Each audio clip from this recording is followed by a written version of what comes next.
Hello guys, welcome to Kairali உலகம். கைரளி உலகத்தில் இன்றைக்கி ஒரு தோட்டத்தில் ஒரு வாழை கொலை வெட்டினோம். சாதாரண நாட்டு வாழை, கேரளாவில் இருக்கிற பாழையங்கொடன்னு சொல்லுவாங்க. அந்த வாழையோட தண்டு எடுத்துட்டு அதை க்ளீன் பண்ணி பொரியல் வைக்கலான்னு. அதுக்கு அந்த மேல் தண்டெல்லாம் தோலெல்லாம் உரிச்சிட்டு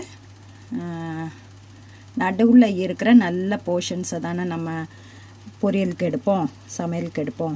அதுக்காக இங்கே வேலைக்கு வந்த ஒரு சேச்சி க்ளீன் பண்ணி கொடுத்துட்ருக்குறாங்க. அது எவ்வளோ ஃப்ரெஷ்ஷாக இருக்குதுன்னு பாருங்கள். இன்றைக்கி தான் நாங்கள் வெட்டுறோம். வெட்டினா அன்றைக்கே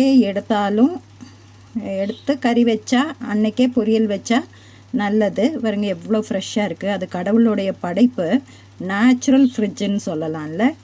அவ்வளோ பத்திரமா அதில் ஒரு அக்கா ஃபோட்டோக்கு நிற்கிது.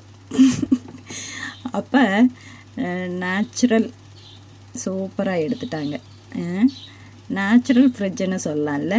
பத்திரமா இருக்கும். நம்ம தேவையான அளவு மட்டும் ஒரு அடிக்கு கூட எடுத்துகிட்டு ஒரு 10 நாள் வரலும் தோட்டத்துலேயே அப்படியே வெட்டி போட்டுட்டு கொலை எடுத்து வெட்டிட்டு அன்னைக்கு தேவையான தண்டை எடுத்துட்டு பாக்கி மரத்தையும் அப்படியே போட்டுடலாம். வாழை மரத்தை போட்டுட்டு ஒரு 10 நாள் கழித்து திரும்ப எடுத்தால் கூட அது நேச்சுரலாக ஃப்ரெஷ்ஷாக இருக்கும்.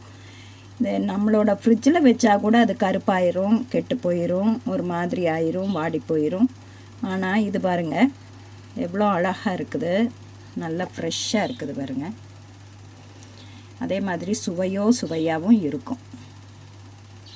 உங்களுக்கு யாருக்காவது இதை குறித்த அனுபவம் இருந்தால் சொல்லுங்கள். இது ரொம்ப குணம் உள்ளது.